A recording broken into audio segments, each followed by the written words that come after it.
जय श्री कृष्णा, राधे राधे। आप सभी को गोपाष्टमी की हार्दिक शुभकामनाएं। गो अष्टमी के दिन गोवर्धन, गाय और बछड़े और गोपाल की पूजन का विधान है। शास्त्रों में कहा जाता है कि जो व्यक्ति इस दिन गायों को भोजन खिलाता है, उनकी सेवा करता है तथा सायंकाल में गायों का पंचोपचार विधि से पूजन करता है तो उसकी सभी मनोकामनाएं पूर्ण हो जाती हैं। आज के दिन अगर श्यामा गाय को भोजन कराएं तो और भी अच्छा होता है। गाय की पूजा किस प्रकार से करें, गाय के साथ साथ बछड़े की भी पूजा अगर की जाती है तो वो किस प्रकार से की जाएगी, क्या रहने वाला है इसका शुभ मुहूर्त, क्या रहने वाला है वह अशुभ मुहूर्त जिस दौरान हमें पूजा नहीं करनी है। इसके साथ साथ हमें ऐसे कौन से कार्य हैं जो आज के दिन करने अनिवार्य माने गए हैं, अगर हम उन कार्यों को करते हैं तो हमें शुभ लाभ प्राप्त होते हैं। आज इसी वीडियो में हम इन्हीं सभी बातों की चर्चा करेंगे। गाय को हिंदू मान्यताओं में बेहद महत्वपूर्ण माना गया है। गाय को गौ माता भी कहा जाता है। गाय को माँ का दर्जा दिया गया है। जिस प्रकार एक माँ अपनी संतान को हर सुख देना चाहती है, उसी प्रकार गौ माता भी सेवा करने वाले जातकों को अपने कोमल हृदय में स्थान देती है और उनकी हर मनोकामनाएं पूर्ण करती हैं। ऐसी मान्यता है कि गोपाष्टमी के दिन गौ सेवा करने वाले व्यक्ति के जीवन में कभी कोई भी संकट नहीं आता है। गाय माता का दूध, घी, दही, छाछ और यहाँ तक कि उनका मूत्र भी स्वास्थ्यवर्धक होता है। यह त्योहार हमें याद दिलाता है कि हम गौ माता के ऋणी हैं और हमें उनका सम्मान और सेवा करनी चाहिए। पौराणिक कथाओं में यह भी व्याख्या है कि किस तरह से भगवान कृष्ण ने अपनी बाल लीलाओं में गौ माता की सेवा की है। आधुनिक युग में यदि हम गोपाष्टमी पर गौशाला के लिए दान करें और गायों की रक्षा के लिए प्रयत्न करें तो गोपाष्टमी का पर्व सार्थक होता है और उसका फल भी प्राप्त होता है। तनाव और प्रदूषण से भरे इस वातावरण में गाय की संभावित भूमिका समझ लेने के बाद गोधन की रक्षा में तत्परता से लगना चाहिए, तभी गोविंद गोपाल की पूजा सार्थक होती है। और गोपाष्टमी का उद्देश्य है गौ संवर्धन की ओर ध्यान आकर्षित करना। कार्तिक मास के शुक्ल पक्ष की अष्टमी तिथि को गोपाष्टमी के रूप में मनाया जाता है। मान्यता है कि इसी दिन से भगवान श्री कृष्ण और बलराम ने गोचारण की लीला शुरू की थी। हिंदू मान्यताओं में गोपाष्टमी का बहुत अधिक महत्व है, विशेषकर ब्रजवासियों और वैष्णवों के लिए ये दिन पर्व है। इस दिन सुख समृद्धि में वृद्धि की कामना से बछड़े सहित गाय और गोविंद की पूजा करने का विधान है। पौराणिक मान्यता के अनुसार कार्तिक शुक्ल प्रतिपदा से लेकर सप्तमी तक भगवान श्री कृष्ण ने गौ, गोप और गोपियों की रक्षा के लिए अपनी उंगली पर गोवर्धन पर्वत धारण किया था। 8वें दिन देवराज इंद्र का अहंकार भंग हुआ था और श्री कृष्ण की शरण में आए तथा क्षमा याचना की। तब कामधेनु ने कृष्ण जी का अभिषेक किया। तभी से कार्तिक शुक्ल अष्टमी को गोपाष्टमी का उत्सव मनाया जा रहा है। इस दिन गौ माता की पूजा की जाती है। साथ ही श्री कृष्ण को तरह तरह के भोग लगाए जाते हैं। भविष्य पुराण, स्कंद और ब्रह्मांड पुराण में तथा महाभारत में भी गाय के अंग प्रत्यंगों में देवी देवताओं की स्थिति का जिक्र किया गया है। गाय पूजन से सभी देवी देवतागण प्रसन्न होते हैं और इससे सुख सौभाग्य की वृद्धि होती है। गाय हमें कई ऐसे पोषक तत्व देती है जो इंसान को स्वस्थ बनाने में मददगार है। चलिए श्रोताओं, अब जान लेते हैं कि गोपाष्टमी 2024 की क्या रहने वाली है तिथि और क्या रहने वाला है इसका शुभ मुहूर्त।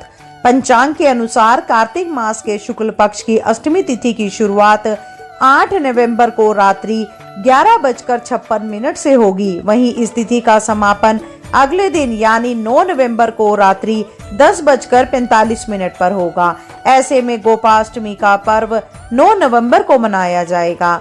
अगर हम बात करें ब्रह्म मुहूर्त की तो सुबह 4:54 से लेकर 5:47 तक ब्रह्म मुहूर्त रहने वाला है।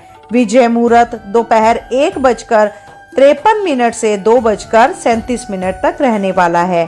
गोधली मुहूर्त शाम 5:30 से 5:57 तक रहने वाला है। अभिजीत मुहूर्त सुबह 11:43 से 12:26 तक रहने वाला है।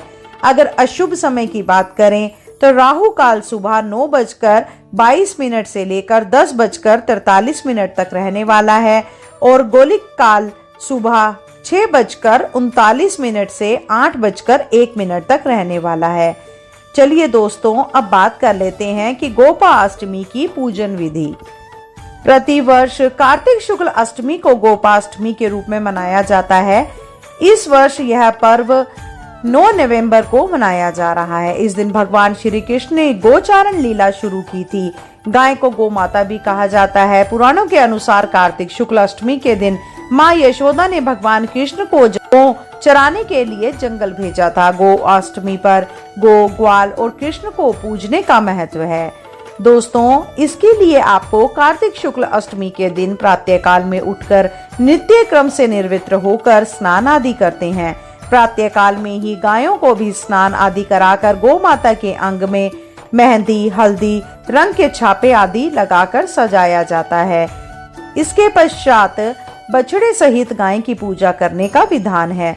प्रातःकाल में ही धूप, दीप, अक्षत, रोली, गुड़ आदि वस्त्र तथा जल से गाय का पूजन किया जाता है और धूप दीप से आरती उतारी जाती है। इस दिन कई व्यक्ति ग्वालों को उपहार आदि देकर उनका भी पूजन करते हैं। गायों को खूब सजाया जाता है। इसके बाद गाय को चारा आदि डालकर परिक्रमा की जाती है। परिक्रमा करने के बाद कुछ दूर तक गायों के साथ चलते हैं। संध्या काल में गायों के जंगल से वापस लौटने पर उनके चरणों को धोकर तिलक लगाना चाहिए। ऐसी आस्था है कि गोपाष्टमी के दिन गाय के नीचे से निकलने वालों को बहुत बड़ा पुण्य प्राप्त होता है।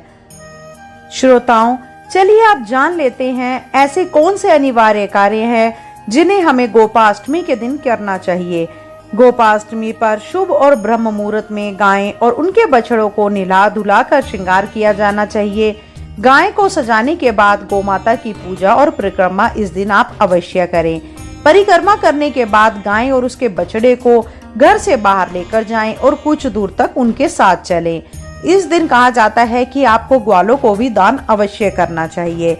शाम को जब गाय घर लौटती है तब फिर से उनकी पूजा अवश्य की जानी चाहिए।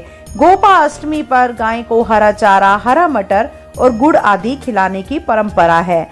जिनके घरों में गाय नहीं है वे लोग गौशाला जाकर गाय की पूजा करें, उन्हें गंगा जल, फूल चढ़ाएं, गुड़, हरा चारा खिलाएं और दिया जलाकर उनकी आरती अवश्य करें। गोपाष्टमी के दिन जो व्यक्ति गाय के नीचे से निकलता है उसको बड़ा पुण्य मिलता है। शास्त्रों के अनुसार गाय में 33 करोड़ देवताओं का वास होता है और माता का दर्जा दिया गया है। इसीलिए गो पूजन से सभी देवता प्रसन्न होते हैं।